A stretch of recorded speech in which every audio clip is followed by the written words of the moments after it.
Hey neighbors, it's Amanda Miller here with the City of Montgomery Neighborhood Services Department.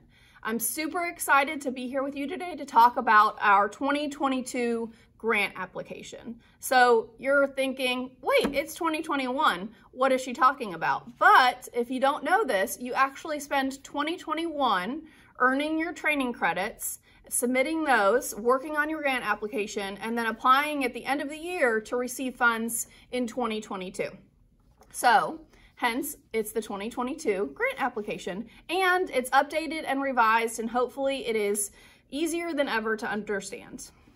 So on the very first page here is the schedule. And this is not new. We've always had a little bit of a schedule on the first page, but what we've done is we put all your due dates in one place. So it talks about what dates you can submit the application, when you need to complete your grant orientation, when you need to turn in your training credits, as well as all the other details that revolve around the grant application, the due date details. So one thing I do want to note that we are going to be enforcing this year is that we're asking you to have your training credits turned in before the ending deadline to submit your grant application. So you can technically submit grant applications starting October 1st until December 9th. But this year we're asking that you turn in your training credits by December 2nd. That gives us a week to verify that you have all of your training credits good to go. If something happens, then you have a week to play with there before your grant application is officially due on December 9th. If you have any questions about that, please reach out and give us a call. Just an easier way for us to keep organized. So that way by December 9th and the grant application is being due, we are just ready to go. So the next thing that you'll note is just a little asterisk here, and it talks about the grant orientation session. So this how to write a grant session, it's your grant orientation for the year. Or you can call us and schedule a one-on-one grant orientation. Either way, you get a training credit, and remember, training credits are due by December 2nd. But what we're doing this year, I know how to write a grant, you might have thought that this session was going to be a little bit different. But what I do want to say is that we do want to help you with writing a grant, but it is impossible to make a video that covers all of the situations for which you would want to write a grant. So what you're going to need to do is anytime throughout this year, you can give us a call and schedule a one-on-one meeting to discuss how to actually write the grant. So for all of the narrative questions, for your topic, anything related to estimates or money, all of that stuff, we want to go over that with you, but we just don't want to do that in a video. This video is solely just to go over the application itself and point out some really important things. All right, the first important thing, if you haven't heard yet, at the bottom of the front page is that we have revised our training credit requirement this year, and we are asking for 10 training credits to be earned. We have updated this. We're still in a pandemic, and a lot of things are still virtual. It's still hard to go and be in person with things, and so we are asking for 10 training credits to be earned this year. 50% of that, or 5 of the training credits, you will earn through neighborhood services trainings. That includes the regions trainings. And then 5, or the other 50%, are required to be earned by getting out there and experiencing our Montgomery. If you're not familiar with it, we also have the Experience Our Montgomery booklet that breaks down where you can go and earn training credits, how you can earn training credits, what videos you can watch. All that stuff is broken down in a separate booklet, and we're happy to provide you a copy of that. We've updated it a little bit this year as well to reflect the new 10 training credit requirements. We're excited to provide you a copy of that. Now, if you need a copy of the Experience Our Montgomery booklet, or if you need a copy of the grant, then you can do that 2 ways. You can go onto our website, and our website is mgmc3.com. That's mgmc3.com. Now, on our website, you'll find tons of helpful information about how to, have a clean and vibrant neighborhood, but you'll also find the grant packet and the Experience Our Montgomery booklet. Speaking of the grant, you really should not be watching this if you don't already have a copy of it. So stop right now before you go any further and give us a call so we can get that to you, or go onto our website and download a copy for yourself. All right, so on page 2, we just have a table of contents. So it breaks down all the different pages and it lets you know what's going to be included in this grant application. And then the next page, page 3, this is not new. This was in last year's grant application. It talks about the grant process, who is eligible to apply, the application procedures and the training that you're required to do, the program description. So that is what you'll be able to ask for, how much you can ask for, that kind of stuff. On page 4, we have the glossary of terms. So sometimes we might mention a word that needs an extra definition. So on page 4, you can find those definitions in the glossary of terms that we use throughout the grant application.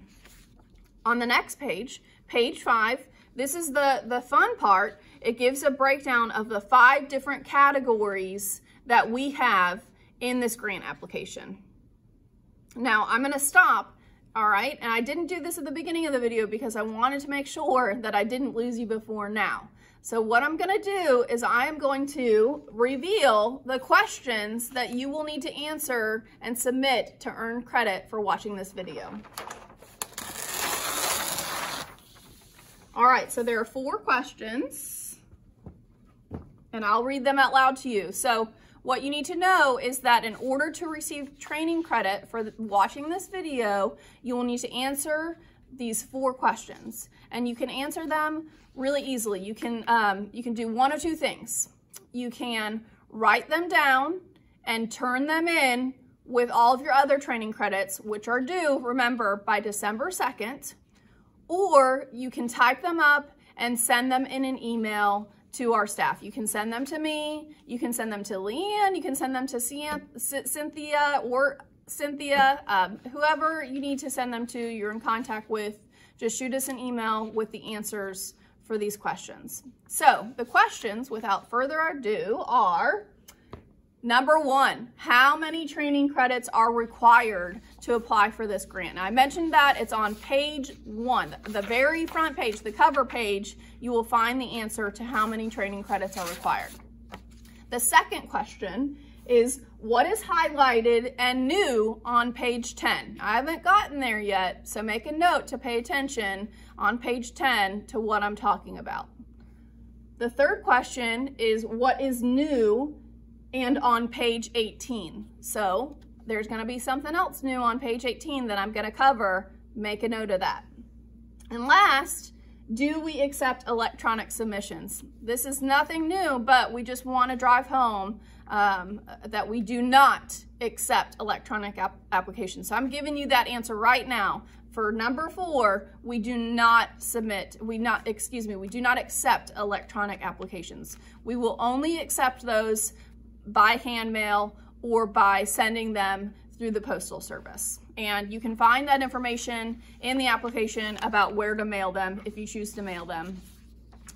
All right, so to go back to page 5, we're talking about the 5 different categories that you can apply for a grant under. So we have number 1, we have physical improvements. For physical improvements, you can ask for up to $5,000. Number 2, public safety and public works programs or initiatives. It gives some detail on that, but you can ask for up to $3,000 with that. Number 3, cultural education, community involvement, and recreational programs. With that category, you can apply for up to $3,000. Number 4, a neighborhood plan or study, sometimes called a charrette. You can ask for up to $3,000 with that. And last but not least, we have the 5th category is technical assistance or marketing, and you can ask for up to $500 with that. Now, it goes into more detail on the previous page, which is actually page 3. It goes into more detail about this. But what I'm gonna say is that all in all, you can apply for up to $5,000. And you can either do that through category 1, ask for the full $5,000, or you can do that by combining several different requests. So you could technically ask for $2,000 with physical improvements, $2,000 with public safety, and then $1,000 to do a neighborhood plan or charrette. You can mix and match, essentially. If your neighborhood has several needs, we want to help you meet those needs, and you can use the different categories to apply for up to $5,000. Doesn't necessarily mean that we'll be able to grant you the $5,000, but you can ask for up to $5,000. All right, next page, and this is page 6 of the application. We go into detail about the criteria for your project. So it needs to provide a public benefit. It has to be located on public property, have demonstrated neighborhood support, and you have to actually turn that in as part of your application that you have demonstrated neighborhood support by proof of your meeting minutes and a roster of who was participating in that meeting. And that can happen virtually as well. A lot of neighborhoods are having virtual meetings right now, so you can supply that information under the project criteria. There are a couple other items, and I'll let you read those in the application. The next thing I wanted to mention was the criteria for funding approval. And that means that you as a neighborhood have to meet certain markers to be able to qualify to apply for the grant. And that is, you have to be an organized neighborhood association. You have to show evidence of ongoing meetings, even if they're happening virtually. And then you have to successfully complete the grant application process. And a couple other items can be found on page 6 that I'll let you look at on your own. Page 7 covers the items that we will not fund, and we're not going to fund anything that's not a neighborhood entity. So an association, a watch, a homeowners association, we're going to fund y'all, but we're not going to fund service providers. So other entities that you cannot hire to do an ongoing program or project. Now, I'm not talking about hiring a construction crew to do some road work. That's not what I'm talking about here. We're talking about ongoing programs and projects. You can hire a trainer, but it has to be sustainable. We talk more about that on this page. Legal fees, we are not going to fund legal fees. And then no business ventures for individual gain. And again, there's a short list with some detail on this page 7 that you can look at. Page 8, this is the criteria for disqualifications or funding denial. So if you have to do more than just fill out the application. You have to have your training credits. You have to submit the grant application on time. And remember, you have to submit the grant application either through the mail or by hand delivering it downstairs. There are a couple other items that will disqualify you for funding denial. And then your project evaluation, and that talks about those site visits and how we evaluate your project and your grant application. And then the selection process, and that is how we determine how much funding we're going to be able to give your neighborhood. So again, that's page 8. Now page 9 actually starts the application itself. So all of these 8 pages that I talked about that came before this talk about, what is required, what projects or programs you can apply for, all that great detail. But page 9 starts the actual application that you need to fill out and submit. We've updated this a little bit. There's only certain information that you're gonna need to fill out. We've taken out the stuff that it's not required for you to fill out. So check that out on page 9. And then page 10, now remember, page 10 is related to one of our questions, but page 10 is the project expenses. So this is where you're gonna break down the financial information. You're gonna talk about each budget item expense that you're asking for funding from. So we want you to break that down, give us some detail, and give us the number that's associated with that.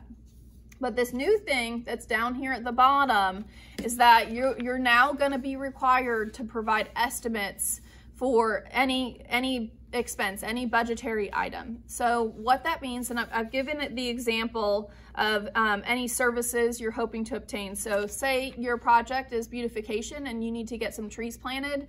I need an estimate that comes from the business telling me how much it's going to cost. So instead of you only writing how much it costs, I also need to receive the estimate. And any business that you're doing business with should send you an estimate. Even if it is a handwritten estimate from the business owner, that's good business right there. They have to send you an estimate if you request it. If you're doing several different things, there's several different aspects of your grant application, then we need estimates for each of those. So you're planting trees and you're hiring a different company to do some cleaning up, some yard work. We need an estimate from them as well. We need to see proof of what you're asking for in regards to money. If you have any questions about that, then please just reach out to us. And then page 11 continues the part of the application that you're actually going to submit. This is the description table. So this is where we want you to give us some more detail about what your project is. And there's actually an example of that on the following page. That's page 12 and page 13. We've given you an example of what a project description looks like. So hopefully, if you have any questions, again, just reach out to us. On page 14, this starts the narrative questions of the application that we're asking you to take time to fill out. We've updated the questions just a little bit to make a little bit more sense. And there are several pages of questions that start on page 14 and they go to page 17. Now on page 18, remember I mentioned something about this in your questions. Something on page 18 is new, and what it is actually all of page 18. On page 18, we have created a grant checklist. So you might not realize it, but our Cynthia McAllister here in our office, she has a checklist for herself that she uses for each neighborhood that applies for a grant. And she checks all those things off that are required for you to be eligible to apply for your grant, such as turning in your 10 training credits, submitting the grant application on time, making sure that you're a registered neighborhood association, all those things she checks off. And I just love her checklist. And so the ladies and I got together this year and we created a checklist to help keep you organized for submitting your grant application.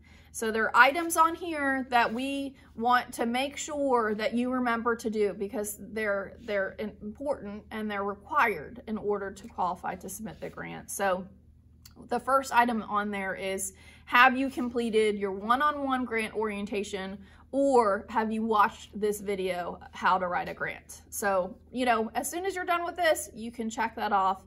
Make sure that when you watch the video, you submit your 4 questions.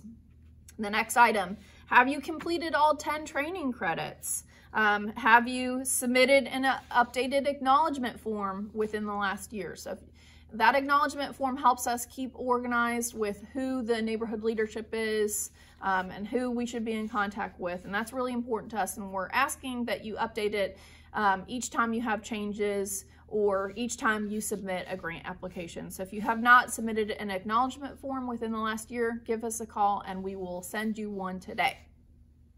And then just other items are on this checklist to help keep you organized. You know, it's all a lot of information, and so we wanted to just do one other thing to help you kind of remember, oh, have I done this? Yes, check, done. Have I done that? Oh, no, I still need to do that. So hopefully you find this checklist as handy as we do here in the office. So that's page 18. And then page 19, what we've done is that in years past, we've just made a little bit of a note about the interim report that's due. And that note said that the interim report is just a brief narrative of how your project is going so far. What I did is to help keep us all a little bit organized is I just included a full page that gives you some space to write out your interim report. Now, the interim report only comes into play after you've been chosen as an awardee for the 2022 grant. But this is just an extra way to help keep you organized and provide a form ready to go. So you can easily just, you know, pull this out and send in a copy of it if you wanted to. On page 20 of this application, that actually starts your final report form. So remember, you do need to submit a final report with all of your receipts from all of your projects. So keep track of those receipts, put them in a folder, put them in one safe place because you'll need to turn them in with your final report form. And the final report form is a couple of pages with some narrative questions that allows you the space to tell us about your project, how it went, any extra details that you can provide will be provided on these next couple of pages. So that's the final report on page, starts on page 20 and it goes through page 22. And what's on page 22 is your budget. So how much you actually spent. You'll break that down into this expense form, budget form, and you'll turn that in with the final report narrative questions. So last but not least is a copy on page 23 of our good standing policy. So this is not something new, but it's something that we've tried to do a better job of talking about, because we, in order to give you funds, in order for the county and the city to consider giving you funds, your neighborhood needs to be in good standing. And good standing just means that you need to be an organized neighborhood association. You need to have at least 3 officers. So typically that's a president, vice president, secretary, treasurer. You're not required to use those specific names, but you have to have people in those roles that are mimicking those duties. You need to have bylaws or governing laws. They don't have to be complicated, but you need to have them. You also need to have a checking account. If we're going to send you funds, you need to have a place to put it.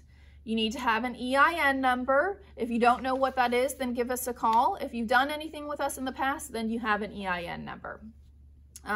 You need to meet regularly. Again, that can be virtually, and maybe it's not as often as you used to meet. Maybe you used to meet every month, but because of safety, you're no longer doing that. Try to meet twice a year this year. That's what we would ask for. So regularly can be a little fluid based off of, being in a pandemic. All right. You need to have minutes that document each meeting. So this is in the grant application, and I mentioned that one other time, but that's one important thing that you need to turn in. It's on the checklist on page 18. You need to have those minutes documenting a need, an expressed need for this project that you're submitting the grant application for. You need to have elections according to your governing bylaws. If it says that you need to have elections every 4 years, have elections every 4 years. We're going to be looking at that information. And after you have elections, that's a good time to submit that acknowledgement form that I mentioned earlier, which you can get by giving us a call. And then the last item, each neighborhood is required to update their acknowledgement form. It's really important. So I just want to go ahead and mention really quickly is that I've mentioned that you can give us a call if you need any of these documents, but you can also schedule a time to come in and visit our resource center. So if you're more of the type of person who wants to browse around, take a look at the documents that we have, you're welcome to do that. We are accepting guests into the building. It's more of a scheduled basis. Unfortunately, we can't have people just stopping by. So we are working with the other departments in the building to ensure that there aren't too many folks in the building at one time. But we welcome you, we miss you, we want to invite you into the building. So please give us a call to do that. But we can also mail you things through regular old UPS or USPS mail, or we can email you things. We're happy to email you anything, and any of the ladies here in the office can help you out with that. So last page is the note page. It's here, right here for your use. If you need to take notes, maybe this is a good place to write down your 4 questions if you haven't done that yet and get those submitted to us. Remember, the 4 questions are: number 1, how many training credits are required to submit this grant application? Number 2, what is highlighted and new on page 10? Number 3, what is new and on page 18? And number 4, do we accept electronic submissions of the grant application? So those are your 4 questions, and you can submit those one of 2 ways. You can write them all down and turn them in with your other training credits that are due by December 2nd, or you can type them up and send them in an email to one of our staff members to get those recorded for your training credit requirements. So that's it. I know it's a lot of information, but if I could reiterate one thing, it is don't worry. We are here to help you through this process. We want to sit down with you. We want to meet with you. If you're struggling at all, if you really want to apply for a grant, but you can't figure out the expenses or the narrative questions, call us. We are going to sit down with you and we're going to take the time, as much time as it takes, to walk you through this process, because we want to help your neighborhood. We want to enable you to take charge for a vibrant neighborhood, an active neighborhood. We're going to be the people to help you do that. So please don't hesitate to reach out to us. We are here for you. As a reminder, our website is mgmc3.com. And our telephone number here in the office is 334-625-2175. Thank you all so much for everything that you do for your community, and I hope that we continue to serve you as you deserve. Have a great day.